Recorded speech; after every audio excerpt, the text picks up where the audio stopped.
Tourne-toi vers ton voisin et dis à ton voisin, tu n'es pas là par hasard. Même si tu penses que tu as été invité. Tu as été invité par Dieu. Tu n'es pas n'importe qui. Tu as de la valeur. Et Dieu t'a emmené ici, a choisi cette chaise, a choisi ce message pour que tu le saisisses et que tu le vives. Donc tu vas le vivre au nom de Jésus. Et je dis Amen à ta place.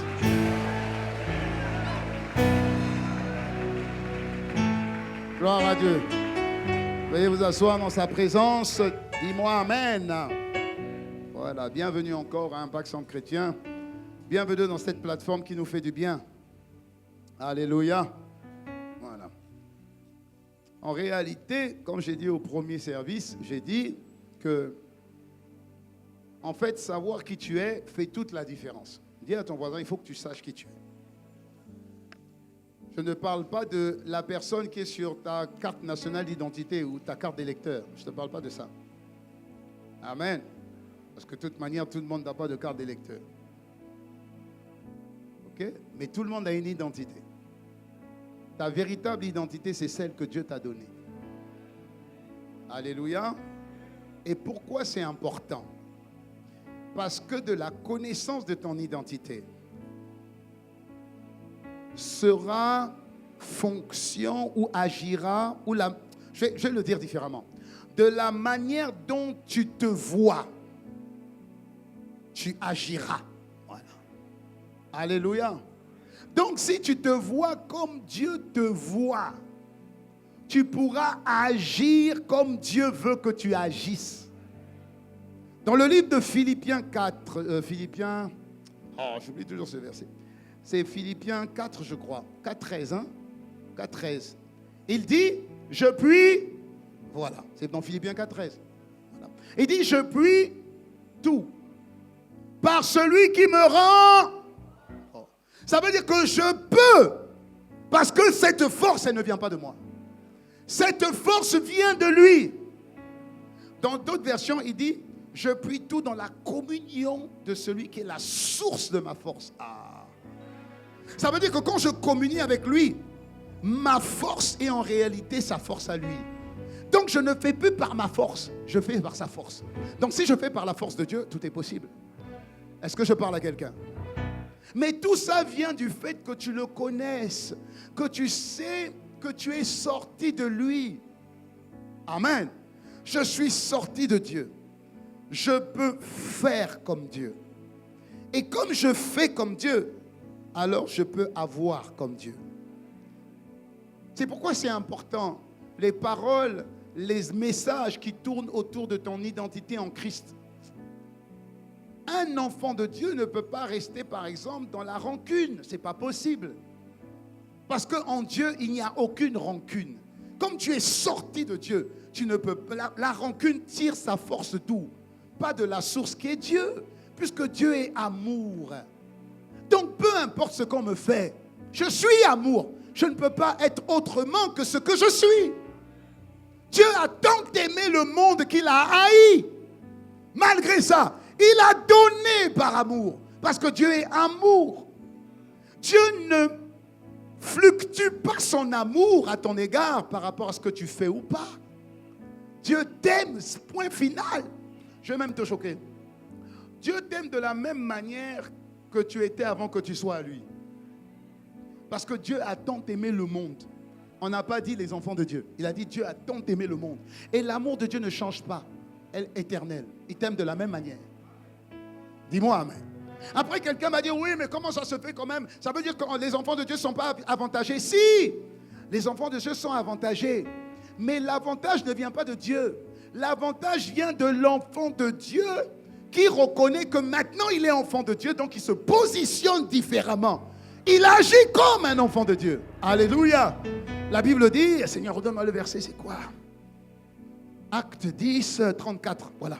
Acte 10, 34. Il dit, je reconnais que Dieu ne fait exception de personne. Je reconnais que Dieu ne fait exception de personne. Dieu n'a pas de favoritisme. Mais regardez la suite. Il dit mais. Et vous savez que quand on met mais, ça veut dire que ce qui vient avant est annulé. Ok? Il dit mais, en toute nation, celui, Dieu ne fait exception de personne. Mais celui, que quelqu'un dise moi, voilà, celui-là qui manifeste la crainte de Dieu, celui-là, et qui marche selon ce qu'il sait qu'il est devenu, à celui-là, Dieu agit de manière agréable. Ça veut dire que Dieu étend ta main pour que les belles choses t'arrivent à toi. Mais c'est toi qui t'es distingué. Vous comprenez? Ce n'est pas Dieu qui a dit, même si Dieu nous a choisis, oui, c'est vrai, Dieu nous a choisis. Mais si tu ne bouges pas, si ton état d'esprit ne change pas, tu vas voir que les païens, des fois, dans certains domaines, sont plus bénis que toi. Ça ne dépend pas de Dieu. Ça dépend de l'enfant de Dieu qui a compris qu'il est devenu une nouvelle personne et donc il doit agir différemment. Et donc en agissant différemment, il va avoir accès à des promesses que d'autres n'ont pas, même si ces promesses sont pour tout le monde. Est-ce que je parle à quelqu'un? Je parle à quelqu'un? Regardez ce que la parole de Dieu dit dans 2 Pierre 1, verset 3. La version parole de vie. Elle dit, la parole dit, dans sa puissance, Dieu nous a donné tout ce qu'il faut pour vivre en lui restant fidèle. C'est fort cette parole. Dieu t'a déjà tout donné pour que tu restes fidèle à lui jusqu'au jour où il t'appellera et que tu ailles le louer dans la Nouvelle Jérusalem. Donc en réalité, il ne te manque rien. Dieu a déjà tout fait. Alléluia. Tout. C'est marqué. Donc tu n'as pas de raison aujourd'hui de sortir de la foi. Tu n'as aucune raison de rétrograder. Pourquoi? Dieu t'a donné tout ce dont tu as besoin pour que tu restes fidèle à lui. Oui, mais je n'ai pas encore le mari. Dieu t'a déjà donné le mari. Je n'ai pas encore l'enfant. En fait, Dieu t'a déjà tout donné, à condition que Dieu t'appelle à ce que tu te maries. Bon, il n'y a pas de amen à ça, je sais. Donc, bon, on ne va pas rentrer dedans. Il n'y a pas de problème. Admettons que Dieu veut que tu te maries. Dieu veut que tu te maries. Dis amen. Je veux dire par là que Dieu a déjà tout pourvu.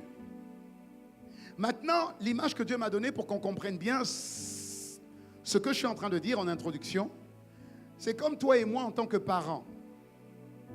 Nous faisons tout pour que les enfants aient tout ce dont ils ont besoin à la maison. On a rempli le frigo, on a acheté le lit, on a mis la climatisation dans les meilleurs, voilà, pour ceux qui peuvent. En tout cas, on a donné un certain confort aux enfants. Amen.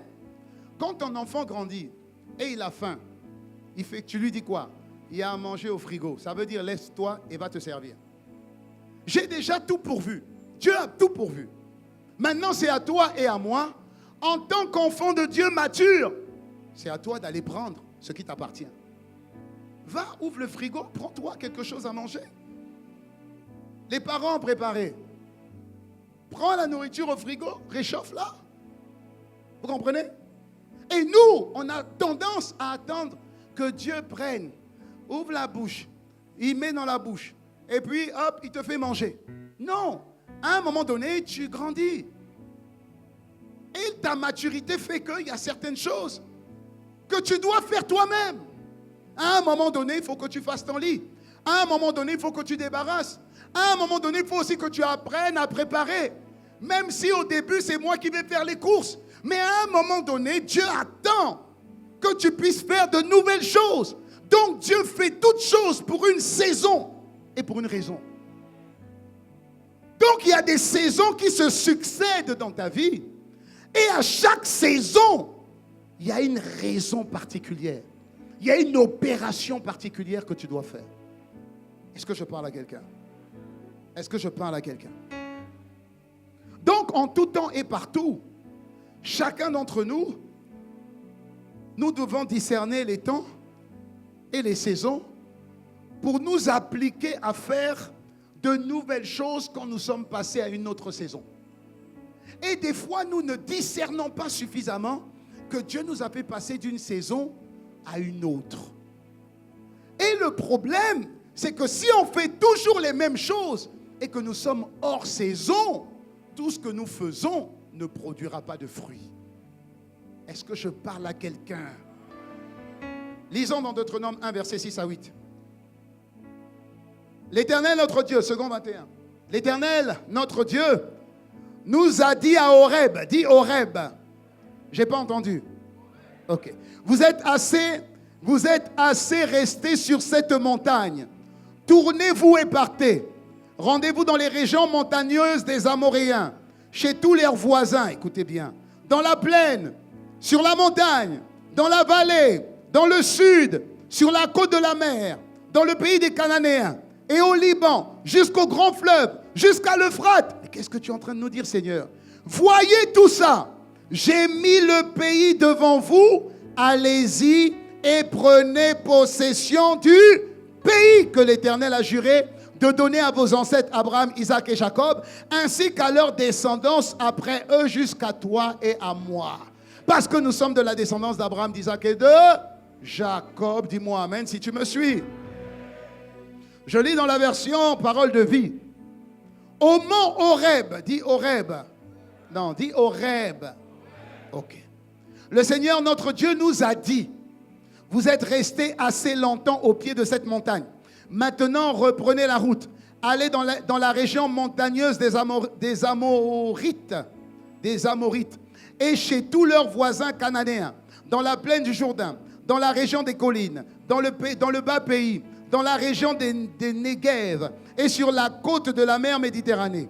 Allez jusqu'aux montagnes du Liban et jusqu'à l'Euphrate, le grand fleuve. Voyez, je vous donne ce pays.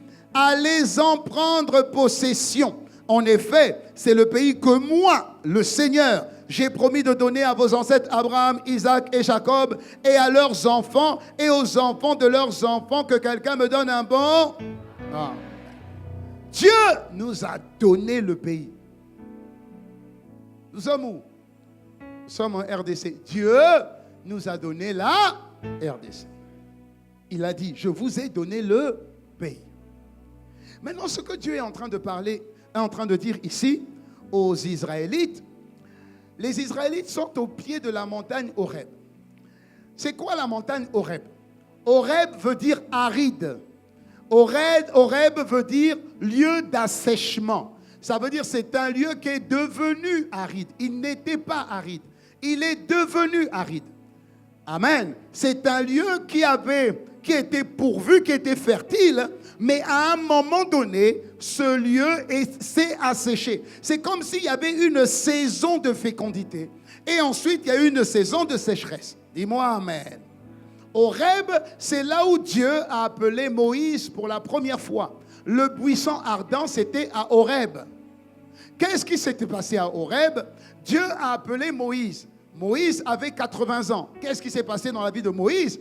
40 ans chez Pharaon, 40 ans dans le désert, et à un moment donné, Dieu l'appelle à Horeb. Donc Horeb est aussi une nouvelle saison qui s'ouvrait pour Moïse. Moïse avait fui l'Égypte depuis 40 ans. Moïse était un fuyard, un peureux, un bègue, il hésitait, il manquait de confiance en lui, et Dieu lui dit que tu es rentré dans une nouvelle saison. Parce que Dieu est en train de dire, Moïse, je fais du fuyard que tu es, du peureux que tu es, l'un des plus grands libérateurs de toute l'humanité. Donc Horeb signifie le passage entre deux saisons. Est-ce que je parle à quelqu'un? Mais attention, qui avait emmené le peuple d'Israël à Horeb? Mais Dieu. Qui les avait emmenés jusqu'à ce niveau-là? Dieu. Qui nous a emmenés jusqu'ici? Dieu. Mais l'endroit là où Dieu t'emmène, à un moment donné, même cet endroit de fertile qu'il était, peut devenir aride. Ça veut dire que Dieu peut t'emmener quelque part, mais à un moment donné, il te dira, maintenant, tu es resté à ce niveau trop longtemps. Dieu, je t'attends plus loin, je t'attends plus haut. Et c'est ce que Dieu est en train de te dire ce matin à toi et à moi. Dis Amen. Et c'est le titre du message de ce matin. Tu es resté à ce niveau trop longtemps. Trop longtemps. Allons. Dieu nous attend plus loin. Dieu nous attend plus loin. Dis à ton voisin, Dieu t'attend plus loin. Bon, ne dis même pas Dieu t'attend, dis Dieu nous attend plus loin. Donc, Horeb était le lieu où le peuple d'Israël est resté suffisamment longtemps. Dès qu'ils ont quitté l'Égypte, Moïse les a ramenés où? À Horeb. Où? Là où il avait entendu Dieu pour la première fois. C'est comme si Dieu dit, oui, mais l'endroit où j'ai pourvu hier, où je t'ai parlé hier, cet endroit-là, la provision, elle est finie. Il faut maintenant que tu partes parce que je t'attends plus loin. Et c'est exactement ce que Dieu est en train de nous dire actuellement. Qu'est-ce que Dieu est en train de dire ici? Dieu est en train de dire ici qu'il y a des endroits, quand tu restes trop longtemps à ces endroits-là, tu vas devenir trop familier à un endroit. Je vais te prendre un exemple. Tout le monde, à un moment donné, est rentré dans une nouvelle maison, a pris possession d'une nouvelle chambre. La première des choses que nous faisons, c'est quoi? C'est mettre cette chambre à notre goût. Qu'est-ce qu'on fait? On la nettoie. Qu'est-ce qu'on fait? On y change la peinture si on a la possibilité de la changer. Qu'est-ce qu'on fait? On change la décoration. Amen. Ok. Ça veut dire qu'au début, on est sensible à la moindre poussière parce qu'on nettoie du fond en comble. On nettoie très bien. On met la peinture partout. Mais au bout de 2 ans, de 3 ans, parce que tu t'es familiarisé à cet endroit-là, tu ne fais plus attention à la saleté des murs. Je parle à quelqu'un. Ceux qui étaient sensibles au début, au bout de 2 ans, de 3 ans, tu n'y es plus du tout sensible. En fait, la saleté, tu ne la vois plus. Est-ce que je parle à quelqu'un? Ça signifie que rester trop longtemps dans un endroit développe des habitudes statiques, lourdes. Des attitudes qui font que la lourdeur, le confort s'installe et au lieu que tu sois en mouvement, tu deviens un monument. C'est-à-dire que tu étais excité au début, mais du fait que tu t'es confortablement installé, le confort et la familiarité, la lourdeur s'installent en même temps. Et c'est le piège des églises quand elles deviennent grandes. C'est le piège des églises qui visent trop le confort. Dans l'absolu, si on est en train de construire à côté, nous sommes en train de construire à côté, c'est pour que nous soyons plus confortables. Dites-moi amen. Il fait chaud, on va mettre la clim. C'est pour que nous soyons plus confortables. On va investir dans la sono, oui. C'est pour que nos oreilles soient plus confortables. On va investir dans des chaises. Ça veut dire que quand on va se mettre là, on sera plus confortable. Mais je me pose des fois une question. Je me dis, si malgré la chaleur, mon frère est confortablement assis, malgré les chaises qui à un moment donné, tu commences à avoir mal là où tu sais, tu arrives quand même à dormir. Ah, mais si je te change la chaise, je te change la température, mais tu vas ronfler. C'est le piège dans lequel le diable peut emmener les églises qui veulent mettre un certain standard. C'est pas mauvais. Dis à ton voisin, c'est pas mauvais.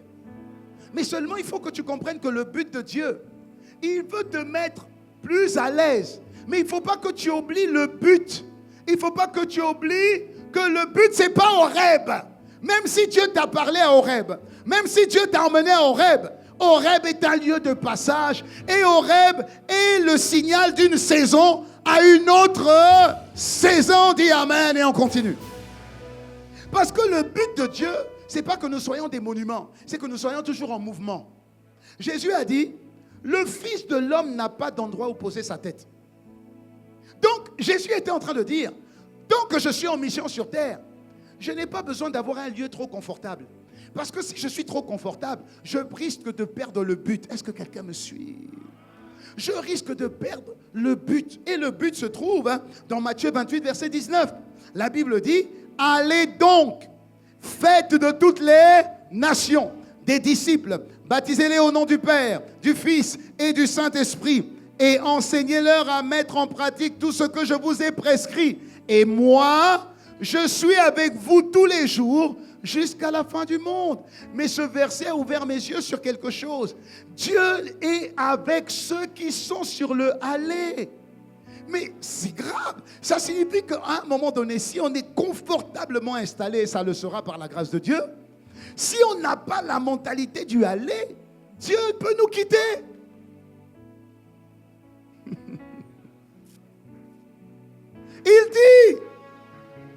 Il dit, et voici, je suis avec vous, et allez, et je suis avec vous. Donc tu ne vas pas, je ne suis plus avec vous. Pourquoi? Je ne suis pas un monument.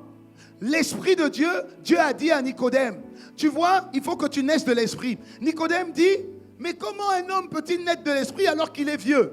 Dieu dit à Nicodème, qui était un docteur de la loi, il dit, mais toi qui enseigne la loi, tu ne connais pas la vie de l'Esprit de Dieu, tu ne connais pas l'Esprit, alors je vais t'expliquer. Celui qui veut être conduit par l'Esprit doit naître de l'Esprit et d'eau. Et il dit, une personne spirituelle est comme le vent. Et on ne sait pas d'où il vient et on ne sait pas où il va. Alors je me pose la question, est-ce que le vent a un endroit où il se repose? Non. Le vent ne se repose jamais. Donc l'enfant de Dieu spirituel ne se repose pas. N'a pas un endroit où il va s'asseoir confortablement et ne plus bouger. Est-ce que je parle à quelqu'un? Oui, on peut changer l'église et il faut qu'on change l'église. Alléluia. Mais c'est une étape. Parce que le piège, mais le diable est malin. Le piège, c'est de faire une belle église qui va attirer aussi, je pense, une certaine catégorie de personnes. Parce qu'il y a des gens, je suis désolé, chez lui, il y a la clim. Dans la voiture, il y a la clim. Au bureau, il y a la clim. Et il va aller prier le Dieu qui est censé lui donner tout ça, là où il n'y a pas la clim. Donc il y a des gens qui ne comprennent pas et qui diront, mais je ne comprends pas quel type de Dieu vous allez prier. Parce que j'ai certaines choses sans prier. Et vous priez, vous transpirez pour avoir ce que moi j'ai sans prier. Alors j'ai un problème avec votre Dieu.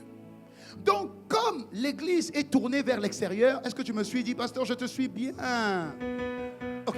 Et comme l'église est tournée vers l'extérieur, alors je dois, quand même, et c'est une bonne chose, ne serait-ce que mettre l'église au moins au standard auquel moi je prétends, alléluia, ou encore au standard même de Dieu. Parce que ma maison reflète mes standards. La maison de Dieu reflète les standards de... Merci, acclame le Seigneur. Alléluia. Amen. Donc là, on est d'accord. Donc, mets la maison au standard de Dieu, il n'y a pas de souci. Mais n'oublie pas le but de Dieu. Le but de Dieu, ce n'est pas d'habiter dans 4 murs. Le but de Dieu, c'est d'habiter dans sa propre maison. Et sa propre maison, c'est toi et moi. Et il a dit, j'habiterai au milieu d'eux. Il n'a pas dit, je vais rester. Non, il a dit, je marcherai. Ça veut dire que dans sa maison est toujours dans le aller. Sa maison est toujours allons prendre de nouveaux territoires. Sa maison est toujours dans la conquête. Dis-moi Amen. Dis-moi Amen. Tu es trop resté à ce niveau. Dieu t'attend plus loin. Toi et moi. Dieu nous attend où? Dieu nous attend dans les quartiers. Vous imaginez? Nous sommes officiellement ouverts depuis 2 ans et officiellement ouverts depuis 2 ans, officieusement ouverts depuis plus longtemps. D'accord. Bandal, Kasavubu. Et on est là. On est seulement là. Est-ce qu'on est sorti? Non, même pas. On est là. Mais Dieu nous dit, bon, c'est vrai que c'est moi qui vous ai emmené de Bandal à Kasavubu. C'est moi, c'est moi. C'est moi qui ai permis que vous puissiez avoir un pied à terre. C'est moi. C'est moi qui ai permis que vous puissiez vous étendre. C'est moi. C'est moi. Maintenant, vous êtes trop resté à ce niveau. Même si vous construisez, ne vous focalisez pas sur la construction. Ne vous focalisez, allez voir au-delà. Allez prendre le quartier. Allez prendre la commune. Allez prendre la ville. Allez prendre les provinces. Allez prendre le pays parce que je vous ai donné le pays. Je ne vous ai pas donné une adresse sur avenue de la Libération, ex-24, en face de Kinoagis. C'est là où il y a ICC. Non! J'ai jamais dit ça. J'ai jamais dit ça. C'est juste une adresse de déploiement.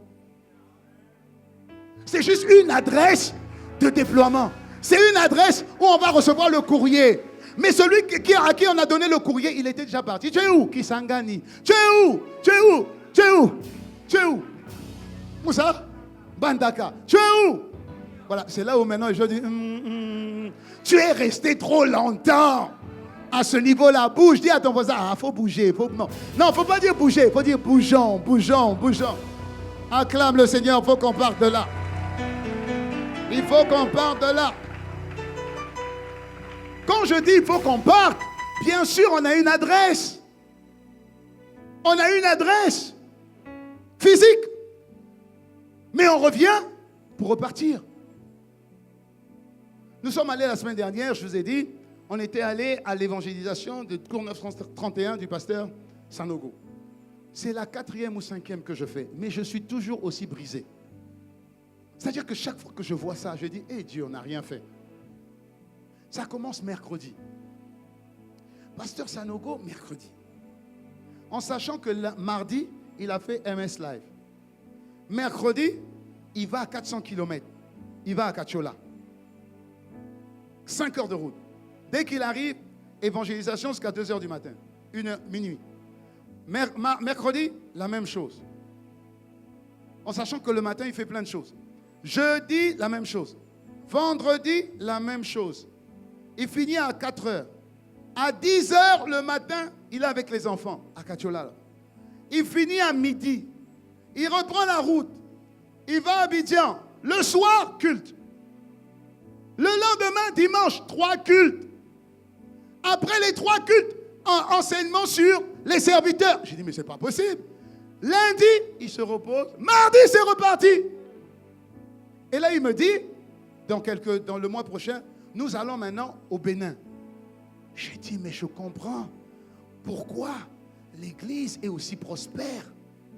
Pourquoi? Dieu est avec ceux qui vont. Et donc, les miracles, les prodiges et la provision accompagnent ceux qui vont. Acclame le Seigneur. Il dit, je t'ai donné le pays. Ça signifie, va conquérir la famille.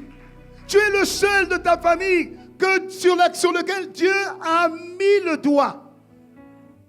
Mais va conquérir ceux de la famille qui ne sont pas encore à Christ. Si ta famille est à Christ, va conquérir tes amis. Tu es le seul dans l'entourage de tes amis. Tu es le seul qui est à Christ. Va les conquérir. Va conquérir tes collègues. Tu es le seul au niveau où tu es. Tu es le seul à craindre Dieu. Les autres craignent Baal. Les autres s'inclinent devant Baal. Tu es le seul à t'incliner devant Dieu. Quand Dieu dit va conquérir des territoires, c'est va conquérir les cœurs des gens. Est-ce que je parle à quelqu'un? Tu es le sel de la terre. Tu es la lumière du monde. Le problème, c'est que tu ne brilles plus. Le problème, c'est que tu n'influences plus. En réalité, si tu n'influences pas, tu te conformes. Donc tu finiras par te conformer. Tu finiras par être dilué. Alléluia. Dieu dit, je vous donne le pays. Quand Dieu te donne un poste, Dieu te donne pas seulement le poste. Dieu te donne un impact sur toute l'entreprise. Il te donne un impact sur tout le département dont tu as déjà la charge. Mais à partir du département, ça va impacter les autres départements. Dieu fait de toi une tour de contrôle. Dieu fait de toi une lumière. Il dit, une lumière ne peut pas être cachée. C'est impossible. Une lumière, on la met au sommet d'une montagne et elle éclaire tout le monde. C'est ce que tu es. Et c'est ce que nous sommes. Et c'est ce que l'Église est. Dit Amen et on continue. Allons. Quand on dit allons, tu es resté trop longtemps. Maintenant, il faut que tu ailles. Ça signifie que si tu vas, il y a des personnes qui ont besoin de libération. Il y a des personnes qui ont besoin de délivrance. Il y a des personnes qui ont besoin de guérison. J'ai appris et compris par la compagne de Katiola qu'il y a des maladies en Afrique. Il y a des maladies qu'on ne montre pas. Ça veut dire, j'ai appris ça là-bas, c'est que comme ce sont des gens qui sont pauvres, plus on sort du centre-ville et vous allez dans des bas coins, plus vous rencontrez la misère. Et la misère a tenu en otage des personnes. Et donc ces personnes et ces familles ont des maladies. Des personnes de leur propre foyer, de leur propre famille, et ils cachent ces malades. Parce que s'ils exposent ces malades, les gens vont dire, votre famille est maudite. C'est une famille de sorciers. J'ai rencontré une dame, en campagne d'évangélisation. Oh, j'ai jamais vu ça, c'est pas possible. Tout sa mâchoire, c'est comme si c'était un ballon qui devait faire, je ne sais pas, 35 ou 60, je ne sais pas. Comme ça. La bouche n'existait plus. C'est un cancer qui s'est développé. Ces personnes sont pauvres. Ils n'ont aucun accès aux médicaments ou aux médecins. Qu'est-ce qu'ils font? Ils cachent le malade. Pourquoi? C'est une honte. Si on montre ce malade-là, le village va dire, les sorciers de la famille, c'est vous. Ou les sorciers du village, c'est vous. Donc ils les cachent. Mais quand ils ont vu venir la lumière du monde et le sel de la terre, les évangélistes qui allaient de quartier en quartier, de village en village, de maison en maison, en disant Jésus-Christ sauve. Un message simple, Jésus-Christ sauve. Jésus-Christ fait des miracles encore aujourd'hui. Donc les gens ont eu le courage de sortir et de venir avec leurs malades. Il y a une dame qui a dit, j'ai entendu, je suis venu parce que j'ai entendu que ici on guérit les gens. C'est tout. C'était une région à 90% musulmane. Première soirée, 6 000 personnes. Deuxième soirée, 8 000, 9 000 personnes. Troisième soirée, 12 000 personnes. Des chrétiens? Non, pas des chrétiens. Pas des chrétiens, des musulmans. Alors, regardez maintenant comment le diable nous séduit avec les belles églises du centre-ville. Quels sont nos rassemblements? Conférences ou séminaires? Quel est le thème? Les prophéties des derniers temps. Mais le thème là, ça parle à qui? Aux non-croyants? Mais non. Ça parle à qui? Aux croyants. Regardons nos thèmes de nos conférences. Même moi, je ne comprends pas. Les 4 révélations de David devant Goliath. Hein? Non mais regardez. Et c'est pourquoi je vous dis, le confort, c'est dangereux. Pour les grandes églises et les grandes villes, c'est dangereux. Alors on va faire des rassemblements. 10 000 personnes. Oui, mais ce sont des chrétiens. Le thème est 100% chrétien. Mais on est 10 000 dans une ville de combien? 20 millions. Et le diable est heureux. Faites vos rassemblements. Faites vos séminaires. Donnez des thèmes de révélation. Mettez-vous entre vous. Tant que vous n'êtes pas dans le aller, je continue à tenir captif dans la région, dans telle région, à Mbujimaï, dans telle région, à Béni, dans telle région là-bas, il y a des geôliers qui tiennent captifs toutes des régions. Il y a des régions où des gens sont célibataires. C'est le geôlier du célibat. Il y a des régions où des gens sont dans la stérilité. Il y a le geôlier de la stérilité. Ces personnes-là sont enfermées, liées. Pourquoi? L'église est concentrée au centre-ville. L'église est à l'aise dans la climatisation. L'église ne sort plus. Le diable même permet que l'église soit bénie.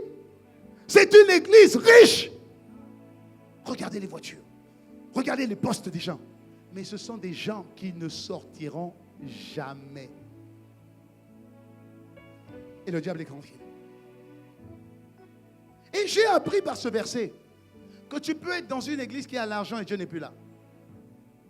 Parce que Dieu est avec ceux qui vont. Est-ce que je parle à quelqu'un? Est-ce que c'est Dieu qui a emmené l'église à être bénie? Oui, comme Horeb. Dieu a emmené le peuple de Dieu à Horeb. Mais Dieu dit, maintenant, tu es resté trop longtemps à Horeb. Il faut sortir. Maintenant, il faut y aller. Et ICC, c'est vrai, pendant 20 ans ou pendant 15 ans, on ne sortait pas. Alléluia. On ne sortait pas. On n'avait pas besoin de sortir. Dieu nous envoie des gens. Pourquoi tu veux qu'on sorte? Mais tu sens une saison qui a tourné. Comment tu vois qu'une saison a tourné? Tu vois l'aspiration des pères. C'est comme ça que tu sens qu'une saison tourne. Tu vois l'aspiration des pères.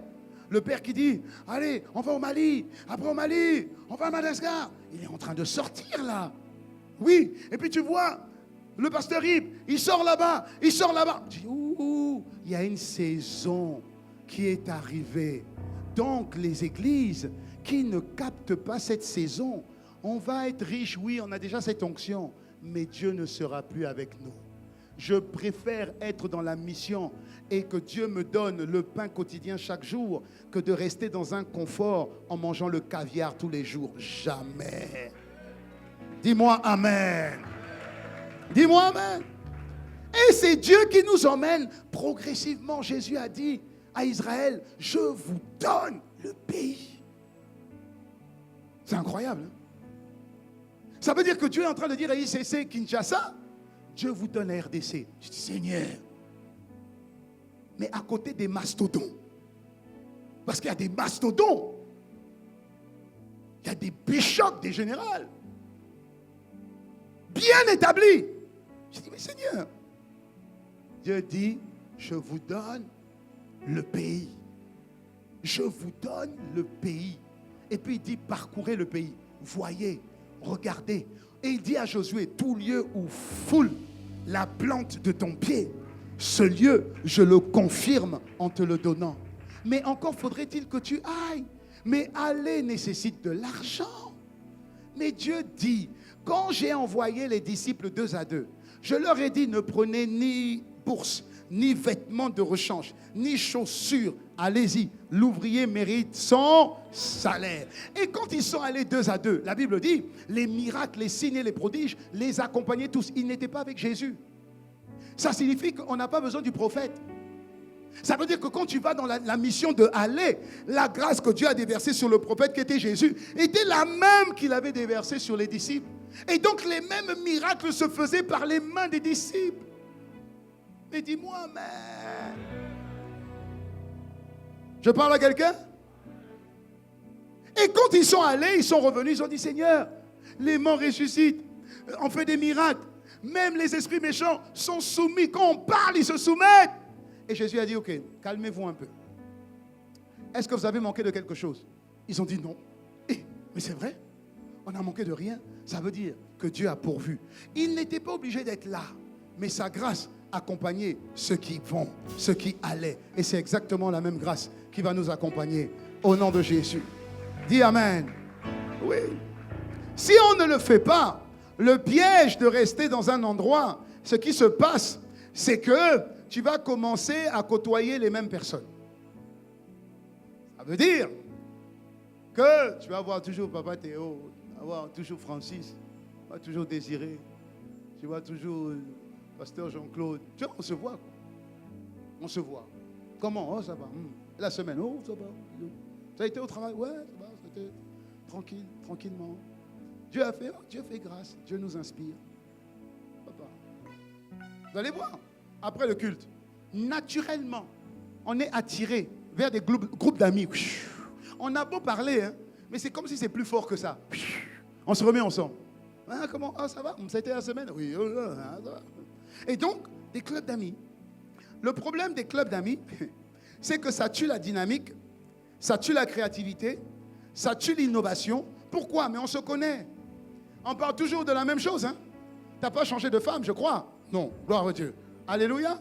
Donc, c'est toujours la même chose. Le problème des clubs d'amis, c'est qu'on n'invite plus. On n'a plus le réflexe. Quelle est la dernière personne que tu as invitée? Tourne à ton voisin, dis seulement ne réponds pas, mais regarde-lui. Regarde-le. La dernière personne que tu as invitée, ça date de quand? Et c'est là où la personne qui vient d'inviter quelqu'un est très fière de bien te regarder et de te dire, moi je suis venu avec quelqu'un. Mais oui, c'est devenu un club d'amis, c'est devenu un club select. C'est quand même ICC, quand même. Quand même ICC. C'est n'importe quoi.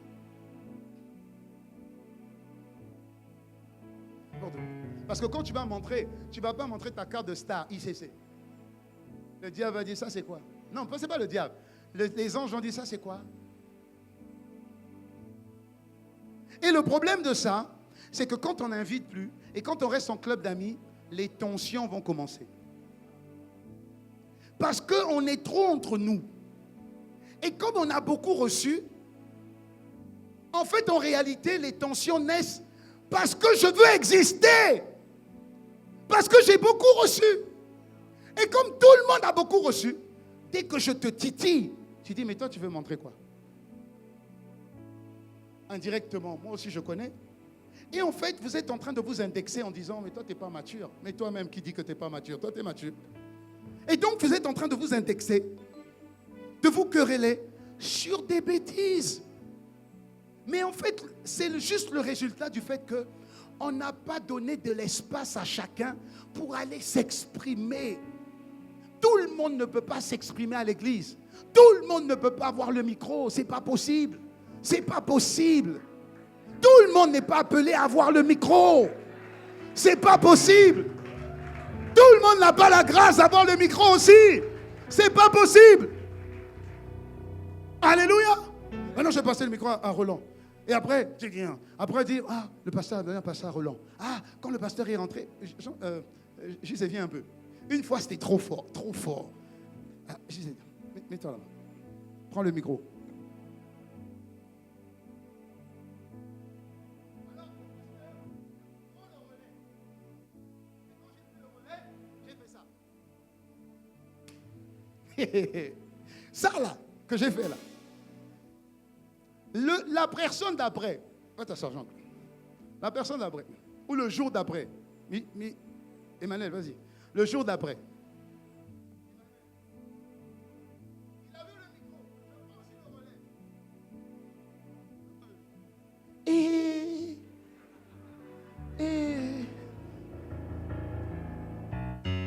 Et à lui, le pasteur a donné la main. À Emmanuel, il n'a pas donné la main. Voilà les choses dans lesquelles nous sommes. Dans les mains. Alléluia. Est-ce que je parle à quelqu'un? C'est exactement ça. On est tellement entre nous qu'on ne voit plus, la grâce que nous avons d'être à Horeb quand même, et que beaucoup de peuples n'ont même jamais entendu celui qui nous a parlé à Horeb. C'est-à-dire qu'au lieu de regarder à ceux qui sont dans la misère et qui ont besoin des miettes de ce que nous avons tellement, nous, on se regarde seulement entre nous. Et on essaye maintenant d'essayer d'influencer ou d'essayer de se faire voir. Comme ça, Moïse va penser que. Et puis Moïse va penser que. Et puis ça, c'est l'ami de Moïse. Et puis celui-là, c'est le préféré de Moïse. Et puis celui-là. C'est comme ça que les disciples ont eu des problèmes autour de Jésus. À un moment donné, ils étaient tellement autour que les enfants de Zébédée, maman est venue voir te dire, est-ce que mon fils, un pourrait être à gauche et l'autre pourrait être à droite? Et à un moment donné, ils sont venus dire, mais quand tu partiras, Seigneur, qui va te remplacer? Tu vois les défis?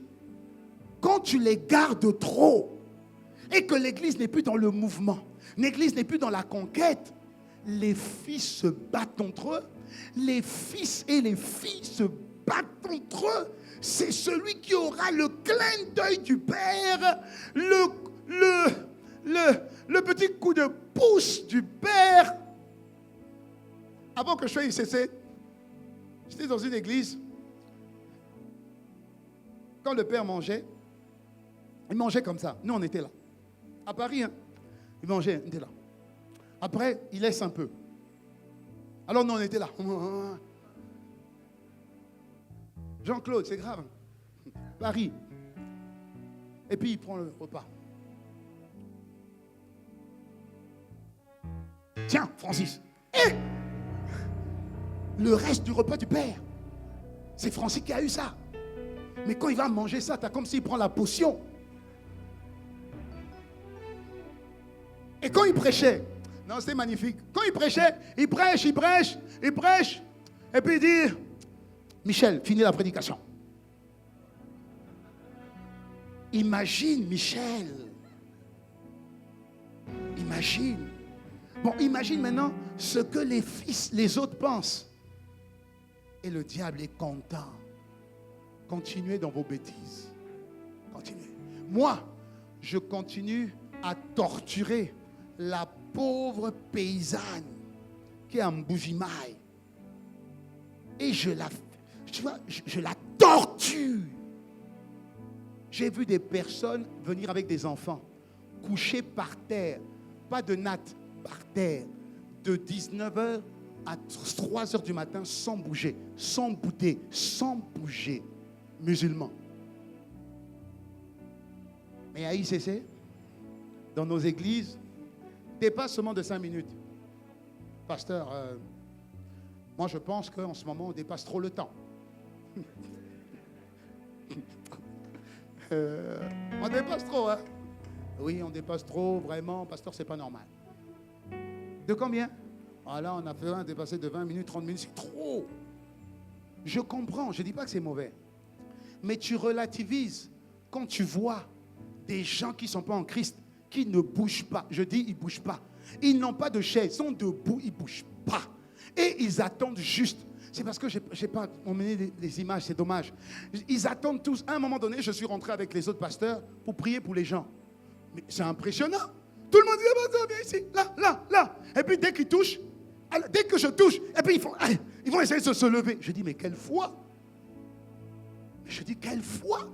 C'est-à-dire qu'ils attendaient juste un toucher ou juste une parole pour se lever. Parce qu'ils disent, il y a quelque chose qui se passe dans la parole ou dans le toucher de ce monsieur. Je vais me lever, je vais marcher. Essaye de faire ça en ville. Lève-toi. Lève-toi. Et quand ça ne marche pas, tu dis, le pasteur là n'a pas d'onction. C'est les églises modernes du centre-ville. Les églises qui ne veulent pas sortir. Est-ce que je parle à quelqu'un? Est-ce que je parle à quelqu'un? Donc aime le changement. Dis à ton voisin, aime le changement. Accepte d'être bougé. Dis accepte d'être bougé. Accepte d'être changé. Alléluia. Parce que tout ce que Dieu fait est appelé à changer. Tu n'étais pas le même il y a 10 ans. Tu sais, j'ai compris beaucoup de choses. C'est incroyable. Non, nous avons un passeport. Notre passeport, 10 ans. Le passeport de nos enfants, 5 ans. Je dis, mais c'est bizarre. Pourquoi eux, c'est 5 ans et nous, c'est 10 ans? Alors qu'on voyage plus. Vous voyez ce que je veux dire? Nous, ça devrait être 5 ans. Et eux, 10 ans. Non. Dieu m'a ouvert les yeux. Ils ont dit non, à un âge, ils changent vite. Donc, en 3 ans, le visage d'un enfant a changé. Tandis que toi, Cocobar, là, chérie, tu ne changeras pas. Amen. Et donc, j'ai dit, mais c'est vrai que même la nature nous apprend que tout change. Alléluia. Maintenant, change quelqu'un à l'église, Jean-Claude. Pasteur, change quelqu'un. Pourquoi? Je suis là depuis longtemps. Pourquoi tu veux me changer? Je suis l'ancien des jours. Le ressuscité. 4e jour. Je suis là depuis longtemps. Non. Mais tu dois accepter le changement. Parce que le changement sera une bénédiction pour toi et une bénédiction pour les autres. Parce que quand tu t'assieds à une place, tous les autres sont bloqués. Si tu ne changes pas, tu ne permets pas aux autres d'avancer. Et tu ne vas jamais découvrir le potentiel que Dieu t'a donné. Donc je vais peut-être te mettre dans un endroit inconfortable au début, mais par la suite tu béniras Dieu parce que tu verras ce que Dieu a mis en toi quand tu auras accepté d'être changé. Dis-moi Amen. Alléluia. Donc changer, c'est être ouvert aux nouvelles propositions. Changer, c'est accepter de nouvelles manières de fonctionner. Changer, c'est être prêt à avoir de nouveaux témoignages, parce que ton dernier témoignage de ce que Dieu a fait date de trop longtemps. Dis seulement Amen. Alléluia. Oui, moi à l'époque, Dieu avait fait ça. Ok, mais à l'époque, aujourd'hui, Dieu a fait quoi? Tu vois, tu n'as plus de nouveaux témoignages. Tu n'es plus dans le mouvement, en fait. Donc, tout en toi est trop vieux et tu ne te rends plus compte que tu es trop vieux. J'ai fait 11 ans avec ma femme à Pointe-Noire. On avait commencé, il n'y avait rien. 11 ans après, le pasteur Yvon me dit un jour, écoute, est-ce que tu peux aller à Kinshasa? Parce que je veux que tu fasses le culte là-bas. On va et puis tu me dis. Je dis, ok, j'accepte. Le dimanche d'avant, j'avais projeté. Amen, un message du pasteur. J'avais projeté. Et donc, le dimanche d'après, normalement, j'avais prévu prêcher, mais le pasteur me dit, non, va à Kinshasa, je veux que tu ailles voir un peu comment ça se passe. Et tu me dis, me donner des orientations. Je suis venu à Kinshasa, j'ai fait, gloire à Dieu. Lundi, j'ai repris mon bateau, mon avion, je suis reparti à Pointe-Noire. Lundi, va bien, mardi, ça va bien. Mercredi, il me dit, bon, écoute, prends tes affaires et puis tu vas t'installer. Je dis, mais ça fait 11 ans que je suis... Quoi? Ça fait quand même 11 ans. Et comme on ne dit pas non au Père, on ne dit pas non au Père. Je dis, dimanche prochain, je vais quand même dire au revoir. Parce que ça fait dimanche dernier, donc ça fait déjà 10 jours, 15 jours, que l'église je n'ai pas communiqué avec l'église. Il dit, non, il n'y a pas de dimanche prochain. Tu pars samedi. Je dis, Je dis, bon, je vais négocier vendredi. Mais comme vendredi, dis à ton voisin, tu n'es jamais là, toi, vendredi. Hein? Oui, il faut dire. Donc, le voisin à qui tu as dit n'était pas là vendredi. Parce que vendredi, il n'y a pas tout le monde. Dis-moi Amen. Voilà. Donc, vendredi, j'arrive.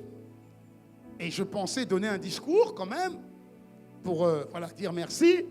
Mais ce jour-là, c'est le pasteur Yves qui vient et qui est chargé d'expliquer à l'église. En sachant qu'il n'y a pas tout le monde. Alors, il explique à l'église, et à la fin, il se tourne vers moi et puis il me dit, est-ce que tu veux dire un mot?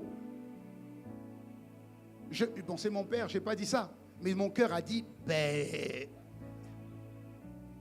franchement, j'ai peut-être en dessous de moi, en gros, 5000 personnes à peu près, avec les campus réunis. C'est évident que je veux dire quelque chose. Et puis je lui dis, c'est bizarre, entre ce qu'on pense et ce qu'on dit, il y a toujours beaucoup de nuances. Hein? J'ai dit, oui, pasteur, en toute humilité, je veux dire quelque chose. Il a dit, tu diras rien du tout. Il m'a dit, viens seulement, je vais prier pour toi. Voilà. Tu dis rien. Quoi? Tu as trop parlé depuis 11 ans. Je dis, mais à genoux. Je me suis mis à genoux.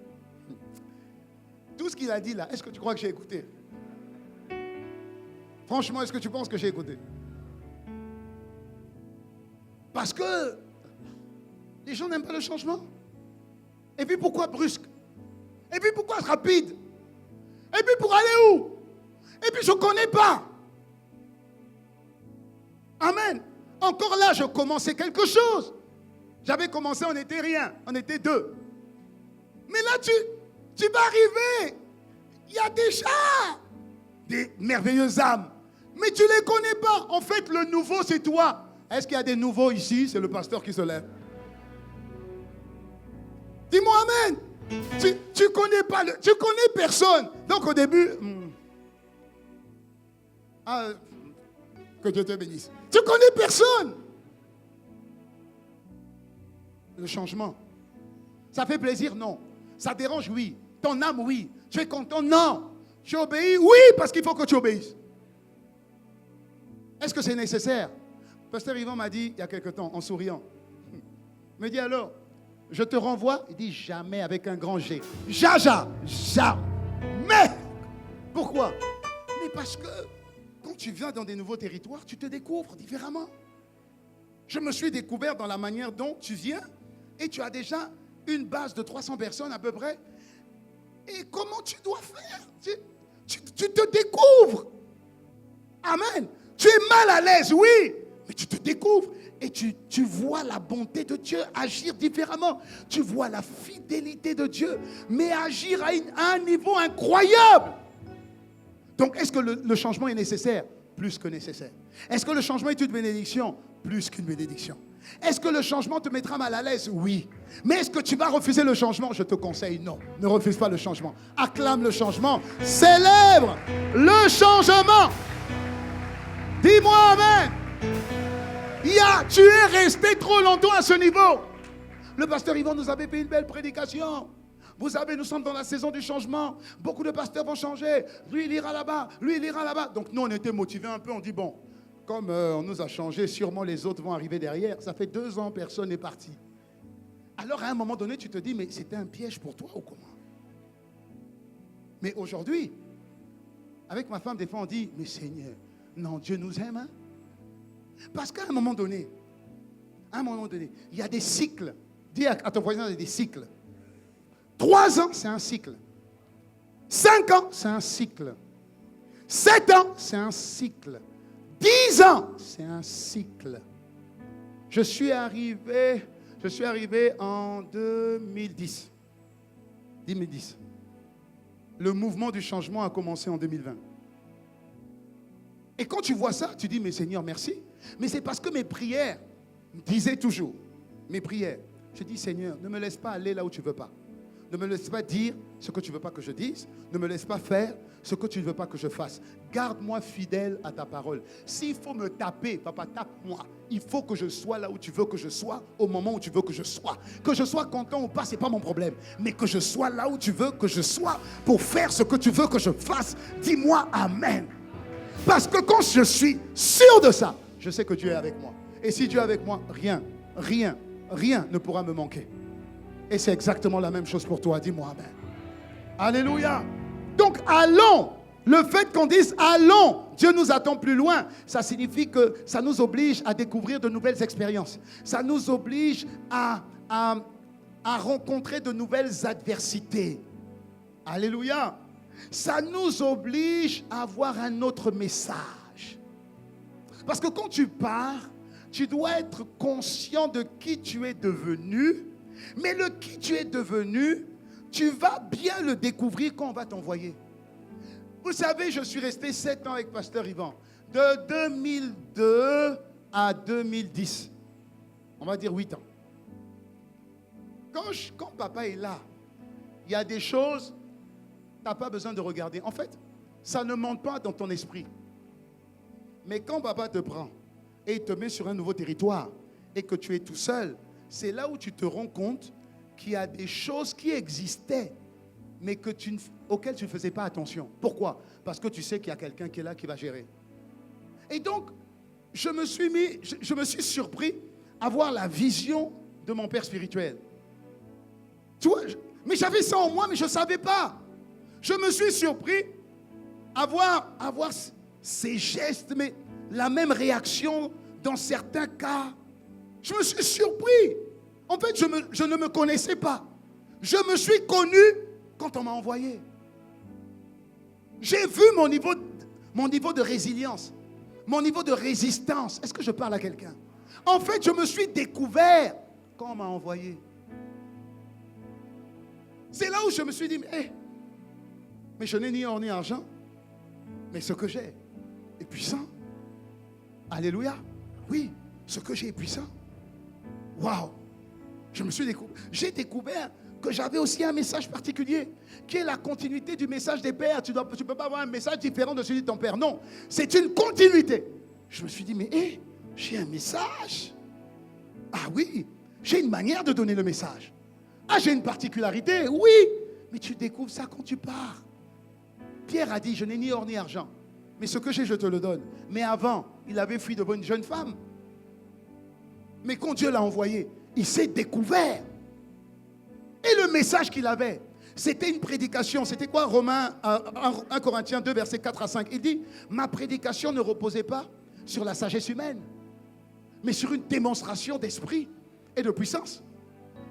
Mais c'est quand tu pars que tu peux opérer.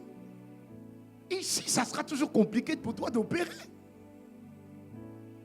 Est-ce que je parle à quelqu'un? Je parle à quelqu'un. Il y a une dimension de maturité que tu as quand tu pars. Tu n'es pas démuni, non. Pas du tout. Maintenant, tu vas comprendre. Je commence à atterrir avec ça, mais tu vas comprendre. Tu sais pourquoi tu ne pars pas? Quel est l'élément bloquant qui t'empêche de partir? C'est la peur. En fait, c'est la peur. Oui. C'est la peur et l'intimidation. Et je n'avais pas compris ça. Tu peux lire des versets, mais ces versets ça ne sonne pas en toi comme une révélation. Et j'ai lu Acte 4, verset 29. Le verset 29 et le verset jusqu'au verset 31. Ce sont les disciples. Les disciples ont prié, ils ont dit quoi? Ils ont dit, maintenant Seigneur, c'est une prière, sois attentif à leurs menaces et donne à tes serviteurs d'annoncer la parole avec une pleine assurance. Ça signifie que les menaces paralysaient leur foi. Il dit, je t'en prie, regarde, on nous menace. On nous menace, ça veut dire on nous fait peur. Alors ils prient, ils disent, s'il te plaît, donne-nous la force, donne-nous le courage, donne-nous la foi d'annoncer la parole. On doit aller et annoncer la parole. Donc la prière, ce n'était pas une prière pour les bénédictions des enfants de mariage. Non, c'était une prière pour avoir la capacité, la foi, l'audace pour aller. Je peux continuer? Verset 30. Déploie ta puissance pour qu'il se produise des guérisons, des signes miraculeux et des prodiges par le nom de ton saint serviteur Jésus. Quand ils eurent prié, l'endroit où ils étaient rassemblés trembla. Ils furent tous remplis du Saint-Esprit et ils annonçaient la parole de Dieu avec assurance. J'ai compris. La prière, c'est pourquoi? Pour avoir une foi audacieuse. Ah, mais on ne prie pas pour que les situations de stérilité, de mariage, de célibat soient débloquées. Ah non, on n'a jamais marqué ça dans la parole. Ah bon? On ne fait pas des veillées de prière des pleureuses où vous pleurez seulement toute la nuit pour que le matin Dieu fasse quelque chose. Non, ce n'est pas écrit. Mais vous priez pourquoi? Parce qu'on est dans le aller et le diable a peur d'une église qui part. Le diable n'a pas peur d'une église qui est riche. Le diable n'a pas peur d'une église qui a 50 000 membres. Le diable n'a pas peur de ça. Le diable a peur des églises qui vont à la conquête de nouveaux territoires, parce que dans ces territoires-là, il y a des gens qui sont liés par la sorcellerie, liés par le péché, liés par l'infirmité, liés par les esprits de soumission et de destruction. C'est terrible. Et ça, j'ai vu ça quand je suis allé. On a vu ça. Tu dis, mais ça, c'est quelle maladie qui existe? Il y a une jeune fille. C'était terrible. Elle n'a pas d'anus, pardon. Mais elle n'a pas d'anus. Et elle n'a pas de matrice. Mais c'est terrible. Écoutez bien. Elle n'a ni anus, ni matrice. Quand elle boit, elle mange, tout sort par la bouche et le nez. Ça existe. Ça existe. On l'avait mis dans un coin, tu ne peux même pas la trouver. Les évangélistes sont partis. Ils l'ont pris. Ils l'ont emmené. Ils l'ont montré à l'église. L'église a payé. L'église a payé les frais pour l'opération. On l'a opérée. Tout payé, tout payé. Aujourd'hui, elle est en 3 mois de rééducation. Dans 3 mois, elle redevient normale. Vous savez que s'il y a des médecins, Dieu a béni tes mains. Dieu t'a béni en médecine pour que tu puisses, là où la puissance de Dieu peut agir par des miracles, mais la puissance de Dieu aussi, elle agit par la sagesse que Dieu t'a donnée en médecine. Si à l'école, toi, tout ce qui est médecine, tu comprends ça comme si tu bois de l'eau, et pour moi, c'est du chinois. Ça veut dire que Dieu, selon Job 32, verset 8, t'a donné une intelligence dans ce domaine-là. Parce qu'il sait que quand il t'attirera à Christ, tu seras un médecin pour Dieu. Tu pourras aller sans demander des honoraires. Et tu pourras faire du bien et redonner la vie à ces personnes. Tu penses que si tu fais ça, une église fait ça, tu penses que même s'ils sont sorciers, ils ne vont pas se donner à Christ? On a vu des choses terribles, Jean-Claude, terribles. Alors, supporter la chaleur, c'est un luxe. Franchement, nous, c'est un luxe. Mais si on ne va pas, on est trop resté à Horeb. Trop. On doit commencer à sortir. On continue à construire, oui. Ceux qui ne changent pas, ils vont dire quoi? Ouais, mais pasteur, toi aussi, il y a trop de mouvements. Toi aussi, tu vois, déjà, on est en train de construire. C'est tant de millions. On est en train d'acheter ici. C'est tant de millions. Tu dis, maintenant, il faut sortir. C'est tant de millions. Toi aussi, pasteur. Vraiment, tu vois, ces gens-là, ce sont des gens qui n'aiment pas le changement. Et c'est des gens qu'il ne faut pas changer. Il faut expulser. Mais il n'y en a pas ici au nom de Jésus. Vous comprenez? Parce que ce sont des gens qui vont t'emmener à la raison. Tu sais, oh tu sais. Non. L'Église est une entité spirituelle. Dieu bâtit son Église. Et Dieu pourvoit quand son Église est en mouvement. Si l'Église reste, Dieu ne pourvoit plus. Alléluia. Donc le aller suppose justement que l'on puisse faire face à certaines adversités. Et l'adversité qu'on a remarquée ici, c'est que le diable use d'une force qu'on appelle la peur et l'intimidation. Parce qu'en réalité, ce qui nous empêche d'aller, c'est la peur. La peur de manquer financièrement. La peur d'aller, mais on va rencontrer les Koulouna. Ah oui, puisque tu vas à l'extérieur. Ah oui, pasteur, ici, il faut finir vite, hein, parce qu'à 18h, là, il faut finir vite. C'est pas parce que c'est après 18h, c'est chaud. Tout ça, c'est la peur. Tout ça, c'est pour intimider l'Église. Dis-moi amen. Oui, c'est pour intimider l'Église. Mais la pluie, on est en saison des pluies, on ne peut pas sortir, on est en saison des pluies. Tout ça, c'est l'intimidation. Et c'est là où j'ai compris une chose. Est-ce que tu veux que je te l'explique rapidement? Amen. Acte 4, verset 17 à 18, la Bible dit, mais afin que cela ne se propage pas davantage parmi le peuple, défendons-leur avec menace, toujours, avec menace, de parler désormais de qui que ce soit de ce nom-là. Alors ils les appelèrent et leur interdirent absolument de parler ou d'enseigner au nom de Jésus. Parce que c'est le seul nom qui libère et qui délivre.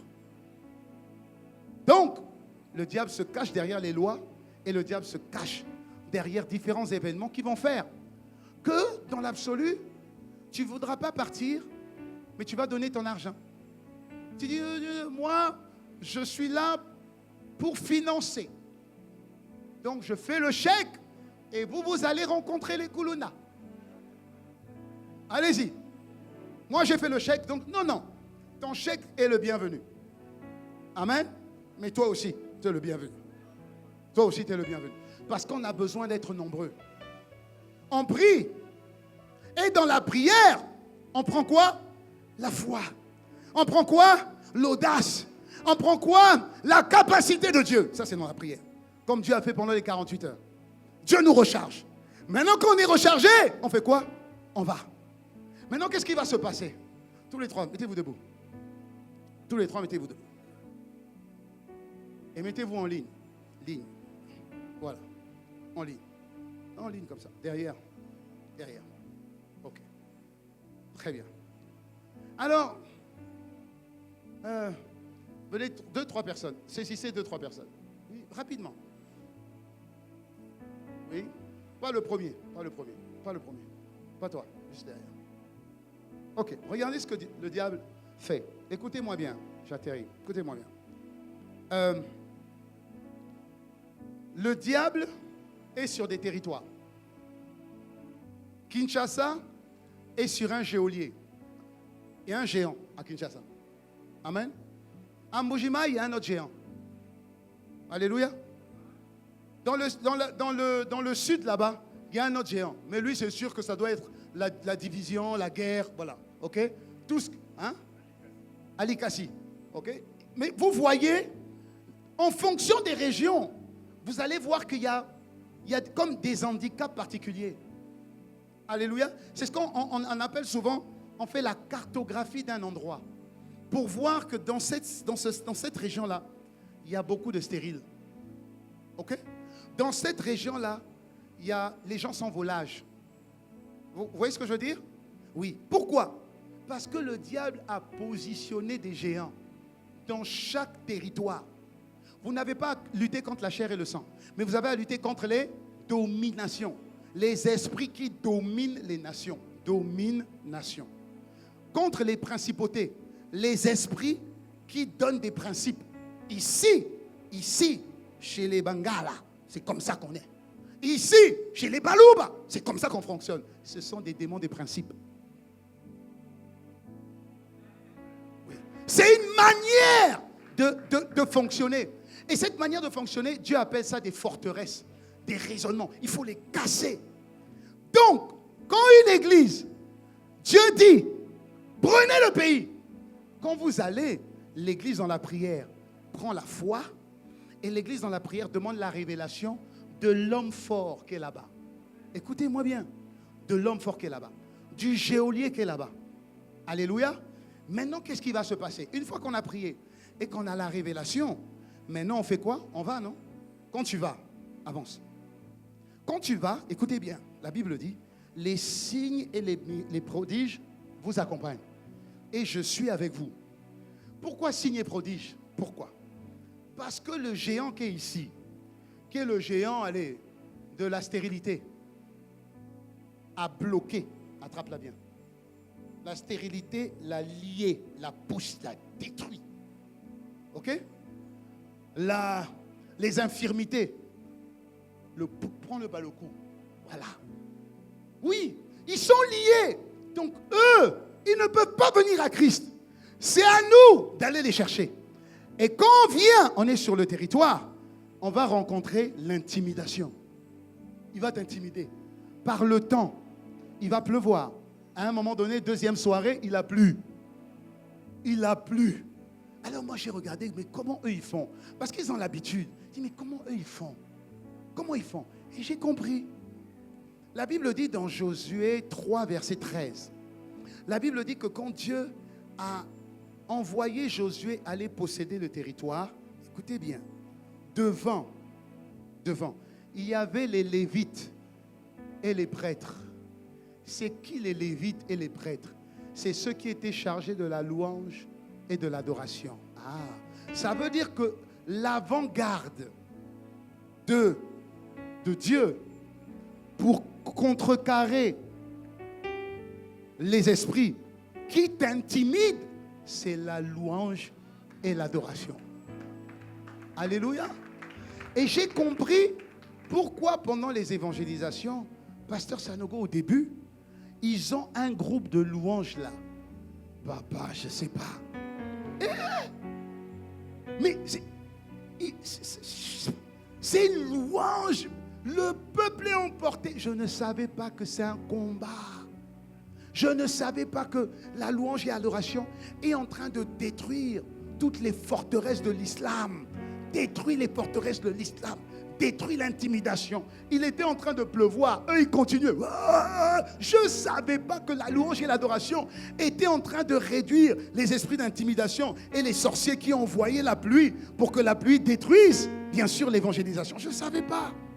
Et c'était des chansons seulement vis-à-vis de Jésus. Il y avait Azouzé, Azouzé. On vous envoyait les photos. Nous, on était seulement les Quinois. Nous, on était Quinois, Azouzé. On ne savait pas. On faisait seulement Azouzé sans savoir.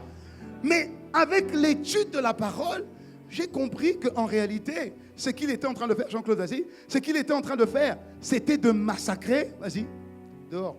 Massacre-le. Voilà. Voilà, mets-toi à genoux, mets-toi par terre. Ok. Et quand il faisait ça, venez, suivez. Quand il faisait ça, c'est fini.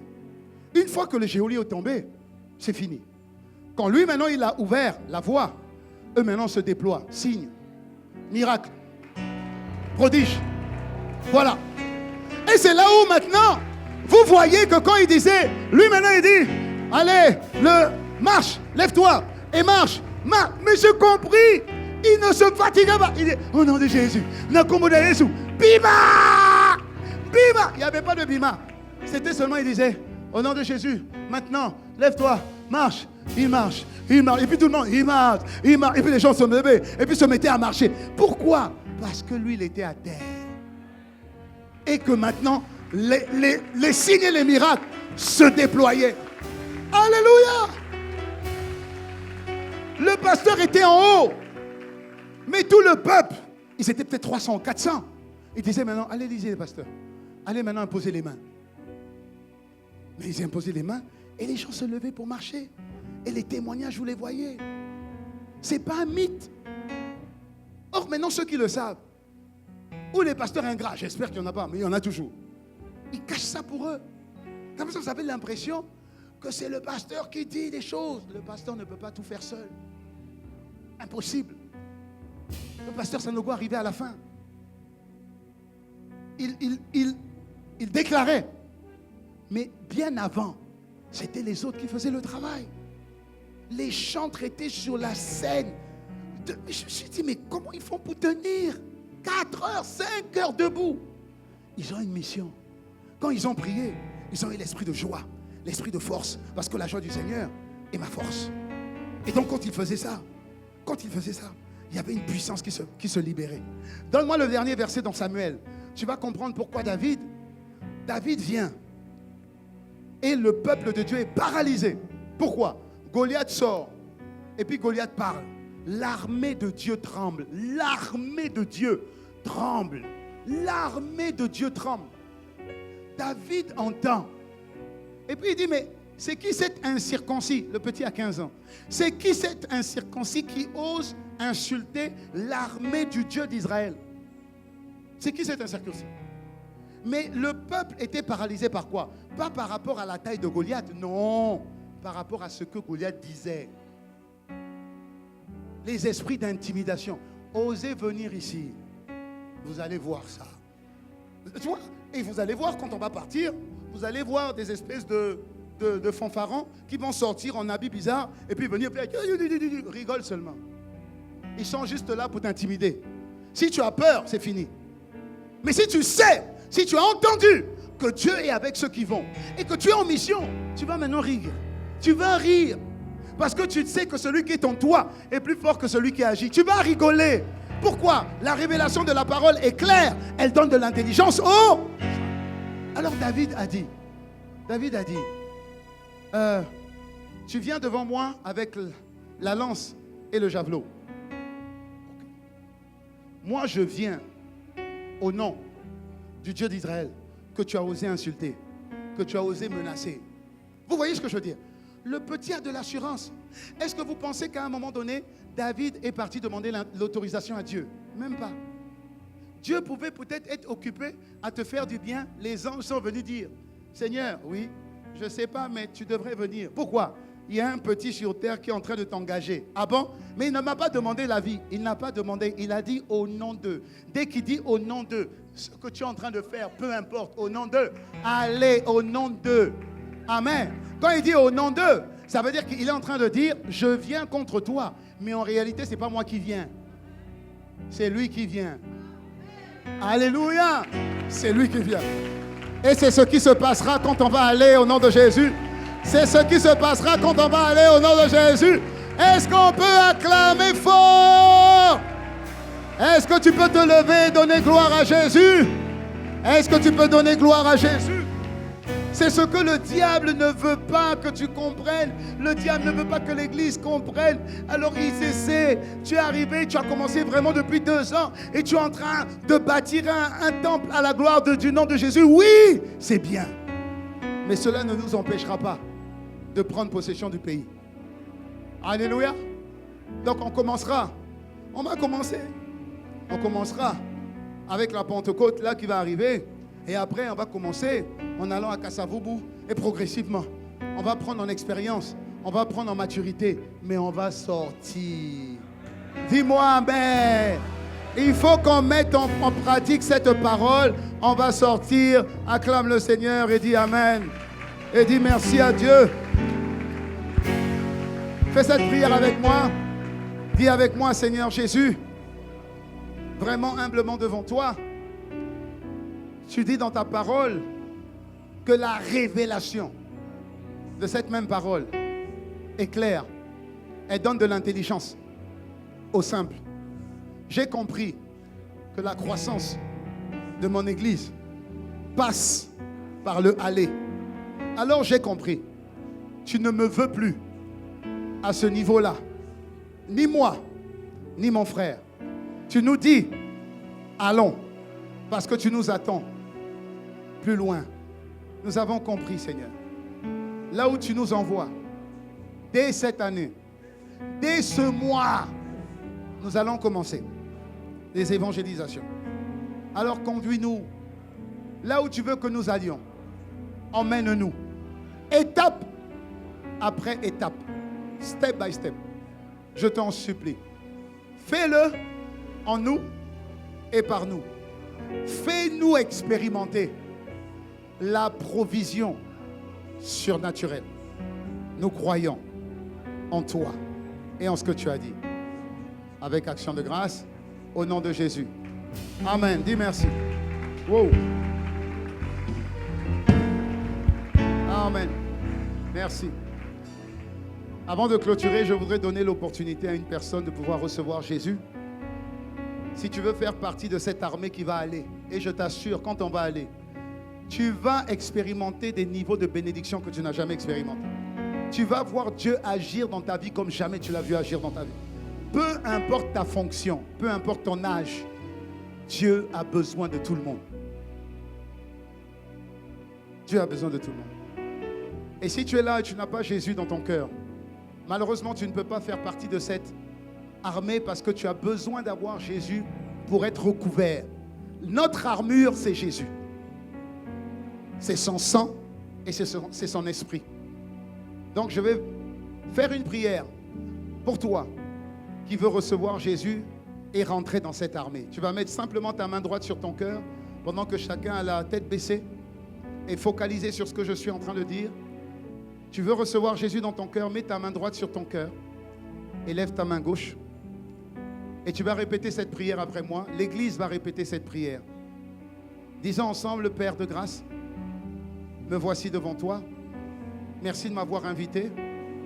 Je te demande pardon. Je pensais mener ma vie sur la base de mon intelligence, de mes relations, de mes connexions. Mais j'avais tout faux. Je te demande pardon. Aujourd'hui, je prends la résolution de t'ouvrir mon cœur, Jésus, de te recevoir dans ma vie. Ma main droite sur mon cœur signifie sois le bienvenu, mon sauveur. Ma main gauche levée signifie prends-moi par la main et sois mon Seigneur.